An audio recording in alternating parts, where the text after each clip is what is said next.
Bueno, doctor, este es el tercer negro y aquí, porque después viene Oscar Altuve y vamos a decir los pagos y viene Víctor Molina. ¿Qué va a pasar ahora entonces después de lo que la rectora Tibisay Lucena expuso hoy en el programa de televisión? ¿Cuál es la vía entonces? ¿Hay alguna vía? ¿No hay vía? ¿Qué considera usted que, Mire, que va a pasar? Bueno, ¿qué va a pasar? No lo podemos se sabe, saber. eso nadie lo sabe. Okay. Tal vez Raquel, con una bolita mágica, o con el vestido nuevo. Y usando ese vestido nuevo pueda decirnos mañana qué va a pasar, después que la consulte esta noche. Pero para mí sería imposible determinar qué va a pasar. Pero sí puedo decir qué se puede hacer. ¿Qué se puede hacer? Primero, hay una serie de medidas jurídicas que hay que activar inmediatamente. ¿Cuáles serían? Ya le di, hay que accionar contra la decisión del CNE de fijar estas fechas y de cumplir estos lapsos máximos inmediatamente. ¿Ante quién se accionaría? Primero ante el propio Consejo y después ante los órganos de control jurisdiccional del Consejo Nacional Electoral. De manera que hay que accionar, por lo menos para cumplirlo. Okay. Que eso tenga o no efecto, no importa, pero hay que accionar. Sí. Después hay que accionar contra quienes pretenden negarnos ese derecho. Sí, hay que accionar. Y la ley establece que el desconocimiento de los derechos previstos en la Constitución acarrea responsabilidad civil, penal y administrativa por parte de los funcionarios, de los autores del... Eso hay que hacer, tanto a nivel nacional como a nivel internacional. Eso por una parte. Pero aparte de las acciones jurídicas, hay inmediatamente que tomar una serie de acciones políticas. Las acciones políticas pueden ser muy distintas, ¿verdad? Algunos podrán pensar que hay que lanzarse a la calle y aplicar los recursos previstos en el artículo 350 de la Constitución, etcétera, etcétera. Todas esas cosas. Todas esas cosas se pueden pensar, ¿verdad? Sí. Eso es una. Esa es una, sí. Esa es una. Eso bueno, los organismos políticos verán la conveniencia o no de eso. Ojalá y no lleguemos a extremos o a algunas medidas extremas que algunos proponen. Pero sí hay un conjunto de medidas que pueden obligar al CNE a actuar. Por ejemplo, todos los venezolanos tenemos derecho a manifestar y protestar. Claro. Es un derecho que da la Constitución. Y no está... Claro, protestar, pero sin formar algo que vaya contra los demás, que marca como con la buena ley, vamos a hablar así.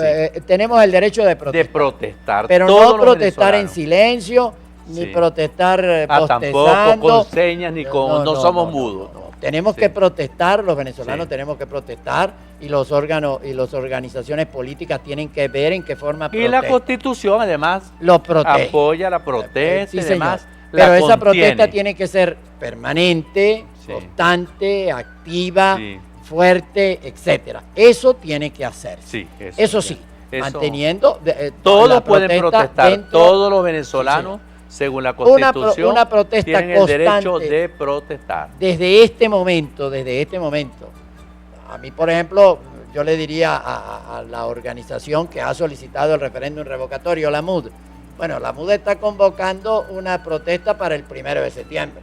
O sea, después de las vacaciones. Pero el 1 de septiembre, de aquí al 1 de septiembre. Después que han pasado las vacaciones de septiembre. En 21 días. Y después que ha pasado el lapso, mire, yo supongo que eso lo habían hecho pensando en otra cosa, ¿verdad? En que se iban a fijar otros lapsos. Sí. Pero fijando estos lapsos yo creo que hay que actuar inmediatamente. Pero usted ha tocado el tema de la MUD y Socorro Hernández, también del Consejo Nacional Electoral, ha dicho que están a espera justamente de lo que pudiera decir el Tribunal Supremo de Justicia. Eso no va a ocurrir. Con respecto a la MUD. Eso a mi entender no va a ocurrir, eso es un trapo rojo. Pero vamos a suponer que ocurra. ¿Y si ocurriera qué pasaría? Eso no va a ocurrir. Si ocurriera qué pasaría. Bueno, el gobierno se queda sin interlocutor en la oposición. Eso también es grave, porque en toda democracia tiene que haber las dos partes, ¿no? Para el propio gobierno es sumamente grave. Es grave, sí. Incluso en materia de política internacional para es extremadamente sería grave. Eso es como disolver los partidos de oposición. No, eso no cabe. Y eso es un autogolpe. Sí, eso no. Sí, eso es un autogolpe. Eso sí sería grave porque es un golpe de Estado. La democracia implica que es un golpe de Estado. Okay. Usted disuelve el partido de oposición, que es el único existente, Bueno, son muchos unidos en No, un señor, el único partido de oposición existente es la MUD, porque los otros, por una decisión del Tribunal Supremo de Justicia... Hay 2 partidos más, me dicen, ¿no? Sí, pero 2 mínimos. Hay un partido de oposición que es la MUD. Los otros partidos tienen que legitimarse, y mientras no se legitiman, no existen legalmente. Entonces... o sea que los otros 2 no están legitimados. No, porque yo leí que hayan 3. Hay unos partidos pequeños legitimados. Pequeños, sí, eso sí. Pero lo que quiero decir es que el partido de oposición es la MUD. Sí. En un país democrático, disolver, aunque sea por decisión judicial, un partido el partido de oposición, pues es tanto como ponerle fin a la democracia. Pero eso es un golpe. Es un planteamiento que se está haciendo. No, pero ellos hablan de fraude. Mire. Y que justamente eso ha dado cabida para toda aquí no ha habido fraude y el Consejo lo comprobó, porque más del 1% de los venezolanos solicitamos el referéndum revocatorio. Que haya habido firmas chimbas, que las haya habido chimbas o como usted las quiera llamar. Se llaman así. O muertos firmando. O muertos firmando. No invalida el acto. Pero los muertos no podían firmar. Sí, pero no invalida el acto siempre y cuando se cumpla lo esencial. Yo le voy a poner a usted un ejemplo. Cuando se produjo la elección del presidente Maduro, se comprobó que más de 8.000 personas fallecidas votaron.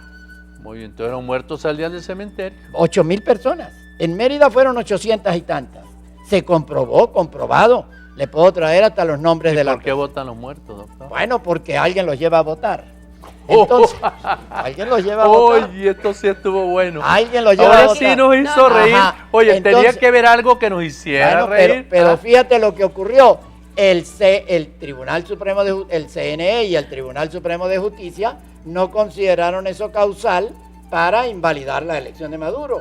Y por supuesto que no la invalidaba siempre y cuando el número de firmas chimbas o de votos nulos no fuese superior a la diferencia. ¿Verdad? Y nadie discutió eso. Y nadie pidió que se ilegalizara el PSUV, porque era el autor del presunto fraude. Pero nadie lo pidió. En cambio, en este caso, el PSUV fue más inteligente y sí lo está pidiendo. Sí, pero, y eso puede cambiar la torta totalmente. No, como un trapo rojo. Estamos poniendo esas cosas para poder... Ese es un escenario que el gobierno... y nosotros se la ponemos para que usted pueda explicarlo. El gobierno de Venezuela no aguanta una decisión de un organismo internacional que diga que en Venezuela ha habido un golpe de Estado y disolver el partido de la oposición. Ya hay países que dicen eso. Argentina dice que en Venezuela hay un golpe de Estado. Paraguay dice... Si en Venezuela se produce eso, Brasil, la comunidad ¿pero qué pasa en Brasil? ¿También hay un golpe de Estado? No, señora, ya están cumpliendo la ley. Los ministros de Brasil tuvieron que renunciar 3 por corruptos. Sí, señor. Sí, señor, entonces, pero están usted sabe que un presidente están cumpliendo nombre la ley. Ministros corruptos. Bueno, ¿y aquí en Venezuela? Bueno, pueden también. Mira, en Venezuela puede también. Mire, en Venezuela pero no hay 3 ministros corruptos. El caso de Brasil. Renunciaron 3 ministros en Brasil. Mire, en Venezuela no hay 3 ministros corruptos. Pueden haber más, yo no digo que no, o menos. A lo mejor no hay. No saben, bueno. No, sí sabe. Sí sabe. Hay varios ministros, incluso que están en el exterior y hasta que pidieron asilo al imperio. Eso se han ido. Bueno, pero está... lo que le quiero decir es que ese es un trapo rojo. Eso no se va a producir. Lo que se va a producir es un retraso del convocatorio. Viene un agravamiento, ¿verdad?, de la situación política, que sin duda alguna también agravará la situación económica. Eso es evidente. Un país que viva en una situación política como la nuestra, que es una pelea todos los días, no puede pensar en resolver sus problemas económicos. Y entonces ya estamos terminando. Entonces, mire, aquí lo que hay que hacerle un llamado de reflexión al gobierno nacional. Sí, un llamado a la reflexión. Mire, si el gobierno está interesado en salir de la crisis, lo mejor que puede hacer es dar pasos en ese sentido, pero no dar pasos para agravar la crisis. Y aquí se puede agravar la crisis y nadie está interesado en eso. Yo creo que usted no está interesado en eso y yo tampoco. Y esta niña menos. Ella necesita pagar su vestido. Y entonces, para eso nosotros tenemos tenemos que normalizar la situación económica. Y no se puede normalizar la situación económica en una situación como esta. Ahora bien, doctor, usted no puede irse sin explicarle a los televidentes si estos pasos se cumplen de esta manera, si esos tiempos se cumplen de esta manera. Eso es contrario a la Constitución. Pero eso pasaría para el 2017, entonces pero eso ¿tendría o no tendría sentido? Vamos a suponer que se hiciera de esta manera. Bueno, mire, eso, porque hay que plantear los escenarios posibles. Por eso estoy diciendo, inmediatamente hay que accionar contra eso, porque eso es una violación de la Constitución. Una violación, pero flagrante de la Constitución. Usted se basa en los lapsos que establece una norma inferior a la Constitución para desconocer el principio constitucional del revocatorio del mandato. Eso es lo que ocurre. Y eso es violatorio de la Constitución. Bueno, despedimos al doctor Jesús Rondón Nucete. Esta última parte estuvo más enérgica, por supuesto, y les invitamos para que feliz noche al doctor. Lo despedimos en este segmento, pero continuamos con la parte financiera y administrativa al retorno ya con Víctor Molina y Óscar Altuve, quienes se integran también al set.